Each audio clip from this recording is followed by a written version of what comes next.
छोड़ दें ज्यादा सोचने की आदत, वरना बिना संकेत घेर लेंगी ये चार गंभीर बीमारियां। ज्यादा सोचने से होने वाली बीमारी। अगर आप किसी भी बात के बारे में ज्यादा सोचते हैं या सोचने लगे हैं, तो आपको थोड़ा सतर्क रहना चाहिए, क्योंकि ये गंभीर बीमारियों का शिकार बना सकता है। ज्यादा सोचने से होने वाली बीमारी। कुछ लोग हर बात पर ज्यादा सोचते हैं। दूसरों की तुलना ऐसे लोगों का दिमाग कभी शांत नहीं रहता और हमेशा सोच विचार में लगा रहता है। पर यह आदत सेहत के लिए सही नहीं है, क्योंकि जब आप सोचते हैं तो दिमाग लगातार एक प्रकार के प्रेशर में रहता है, जिसका असर शरीर के बाकी अंगों और हार्मोनल हेल्थ पर भी होता है। इसके अलावा ये स्ट्रेस देता है, आपको सही से भूख प्यास नहीं लगती है और कई बार ये आपकी नींद को भी प्रभावित करता है। ऐसे में इन तमाम गतिविधियों के बीच शरीर बीमार पड़ने लगता है और ये गंभीर बीमारियों का खतरा बढ़ता है। ज्यादा सोचने से कौन कौन से रोग होते हैं? हाई बीपी की समस्या। ज्यादा सोचना आपको हाई बीपी का शिकार बना सकता है। तनाव में रहने पर शरीर से हार्मोन का प्रोडक्शन बढ़ता है। ये हार्मोन दिल की धड़कन तेज कर देते हैं और ब्लड वेसल्स संकीर्ण हो जाती हैं। ये क्रियाएं कुछ समय के लिए बीपी बढ़ा देती हैं। दरअसल, तनाव शरीर में एड्रेनालाइन और कोर्टिसोल जैसे हार्मोन का उत्पादन बढ़ा सकता है, जिससे आप समय के साथ हाई बीपी के मरीज बन सकते हैं। हार्ट अटैक से पहले बीपी कितना होता है? एक्सपर्ट से जानें। हाई बीपी से इसका संबंध नींद से जुड़ी बीमारियां। ज्यादा सोचने से आपको नींद से जुड़ी बीमारियां हो सकती हैं। इससे होता यह है कि विचार आपके ब्रेन को रेस्ट मोड में नहीं जाने देते। लगातार दिमाग में आते जाते विचार आपको परेशान करते हैं और नींद के हार्मोन्स को प्रभावित करते हैं। इसके अलावा ये नींद के चक्र यानी स्लीप साइकिल को भी प्रभावित करता है, जिससे आपको इंसोम्निया और स्लीप एपनिया की बीमारी हो सकती है।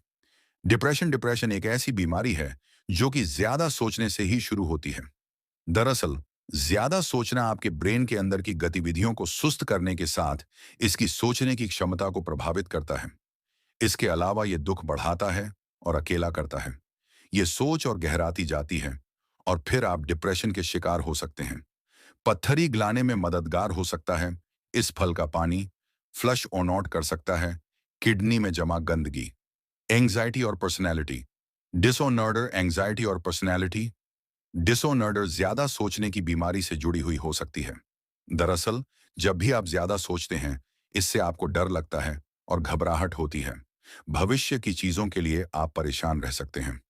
ये जब गंभीर रूप लेने लगता है, तो आपके आज को भी प्रभावित करता है और आप किसी गंभीर पर्सनैलिटी डिसऑर्डर के शिकार हो सकते हैं। तो इस आदत में सुधार लाएं और ज्यादा सोचना बंद कर दें। ये आर्टिकल सामान्य जानकारी के लिए है। किसी भी उपाय को अपनाने से पहले डॉक्टर से परामर्श अवश्य। जिस पल आप किसी ऐसी चीज के साथ पहचान बना लेते हैं जो उससे अलग है, जो आप वाकई हैं, तब मन की गतिविधि शुरू हो जाती है। आप उसे रोक नहीं सकते। क्या आपने कोशिश की है? आप खुद को घास डालते हैं और बस जीवन गुजारते रहते हैं। खुद को घास डालना बंद कीजिए।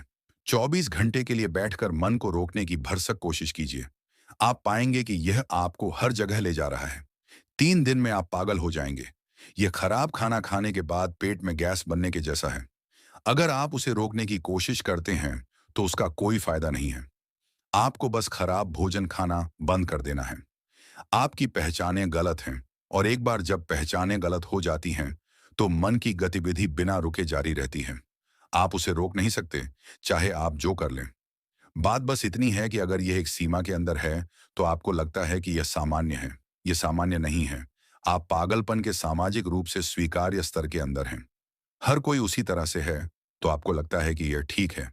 लेकिन आप मन में एक भी विचार लाए बिना यहां यूं ही बैठने के आनंद को नहीं जानते। अगर मैं खुद को 4-5 दिनों तक बंद कर लूं, तो उन 4-5 दिनों में मुझे एक भी विचार नहीं आएगा। मैं कुछ भी नहीं पढ़ूंगा, यहां तक कि खिड़की के बाहर भी नहीं देखूंगा। बस बिना किसी विचार के मैं बैठा रहूंगा। मान लीजिए आप शानदार सूर्योदय को देखने लगे। कुछ देर के लिए आपके विचार गायब हो गए, क्योंकि कहीं विशाल कुछ घटित हो रहा है। या आप किसी ऐसे काम में डूब गए जो आपको महत्वपूर्ण लगता है। उस समय कुछ देर के लिए विचार गायब हो जाते हैं और वही आपके जीवन के सबसे सुंदर पल होते हैं। आपके भीतर जीवन का जो स्रोत कार्य कर रहा है, वह विचार प्रक्रिया से कहीं अधिक विशाल घटना है। अगर आप किसी अधिक विशाल चीज के संपर्क में आते हैं, तो छोटी चीजें स्वाभाविक रूप से गायब हो जाती हैं। आपके भीतर जीवन का जो स्रोत कार्य कर रहा है, वह विचार प्रक्रिया से कहीं अधिक विशाल घटना है। चूंकि आप उसके संपर्क में कभी नहीं आते, इसीलिए यह विचार इतना महत्वपूर्ण बन गया है।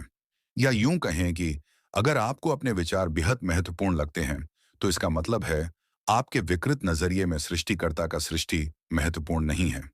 आपकी अपनी सृष्टि बहुत ज्यादा महत्वपूर्ण हो गई है। आप अपने भीतर मौजूद सृष्टिकर्ता पर ध्यान नहीं देते और न ही उसके सृजन पर, बस आप अपने ही सृजन से साथ व्यस्त हैं। क्या यह सृष्टिकर्ता का घोर अनादर नहीं है? आपका ध्यान आपके अंदर मौजूद जीवन के स्रोत पर एक पल के लिए भी नहीं गया है। अगर आप यहां बस यूं ही बैठ पाने के आनंद को जानते, कुछ सोचते हुए या कुछ करते हुए नहीं, बस एक जीवन के रूप में, तब जीवन बहुत अलग होता। जब बात बाहरी दुनिया की आती है, तो अलग अलग इंसान की काबिलियत अलग अलग होती है। लेकिन बात जब आंतरिकता की आती है, तो हम सबकी क्षमता एक समान है। ऐसा इस वजह से संभव नहीं हुआ है क्योंकि आपने कभी ध्यान ही नहीं दिया है। इसलिए भी नहीं क्योंकि यह मुश्किल है, या यह पहुंच से बाहर है, या आप अयोग्य हैं। आंतरिक प्रकृति के लिए हर इंसान एक बराबर सक्षम है। बाहरी कार्य के लिए, चाहे आप बिल्डिंग बनाना चाहते हो, या खाना पकाना चाहते हो, या कोई दूसरी चीज करना चाहते हो, हम में से हर किसी की काबिलियत अलग अलग है। लेकिन बात जब आंतरिक सच्चाई की आती है, तो उसमें हम सब एक समान काबिल हैं। ये एक व्यक्ति के साथ घटित हुआ है और दूसरे व्यक्ति के साथ घटित नहीं हुआ है। ऐसा सिर्फ इसलिए है क्योंकि उसने ध्यान नहीं दिया है। बस इतनी ही बात है। जो चीज आपके भीतर है, उससे आपको कोई भी वंचित नहीं कर सकता। स्वयं आपके अलावा लोग इन निष्कर्षों पर पहुंच गए हैं कि आध्यात्मिक प्रक्रिया बहुत मुश्किल है, क्योंकि वे गलत चीजें करते रहते हैं। बाहरी दुनिया के साथ आपको एहसास हो गया है कि जब तक आप सही चीजें नहीं करते, वो काम नहीं करेंगी। यही अंदर के साथ भी सच है। किसी दिन एक यात्री पास के गांव में आया और पूछा, ईशा योग केंद्र कितनी दूर है? गांव के एक लड़के ने जवाब दिया, यह 24 मील दूर है। उसने कहा, क्या इतनी दूर? लड़के ने कहा, हाँ, जिस रास्ते पर आप जा रहे हैं उधर से अगर आप पीछे घूम जाएं तो यह बस 4 मील है। आप एक दिशा में देख रहे हैं और आध्यात्मिक होने की कोशिश कर रहे हैं। अब यह एक बहुत लंबा रास्ता है। आपको पूरे ब्रह्मांड का चक्कर लगाकर वापस आना होगा। अगर आप बस पीछे घूम जाएं तो यह यहीं पर है, क्योंकि आप जिसे खोज रहे हैं वह आपके भीतर है, आपके बाहर नहीं। जो चीज आपके भीतर है, उससे आपको कोई भी वंचित नहीं कर सकता, स्वयं आपके अलावा। क्या कोई आपको अपनी ही आंतरिकता में प्रवेश करने से रोक सकता है?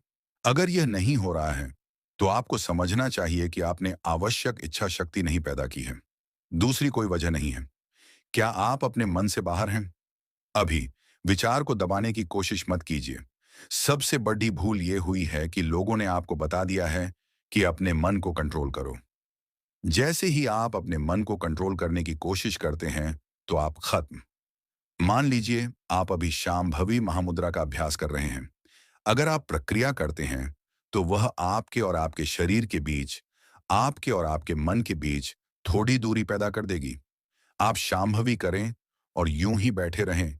आपका शरीर यहां है, आपका मन वहां है, और जिसे आप मैं स्वयं के रूप में देखते हैं, वह कहीं और है। एक बार जब यह अंतर आ जाता है, तब मन के साथ कोई संघर्ष नहीं रह जाता। अगर कोई आपसे कहता है, तुम अपने दिमाग से बाहर हो, यानी आउट ऑफ माइंड हो, तो उसे आप अपमान महसूस मत कीजिए। यह सबसे बड़ा सम्मान है जो वे आपको दे सकते हैं। एक बार जब आप मन से बाहर आ जाते हैं, फिर कोई समस्या नहीं होती।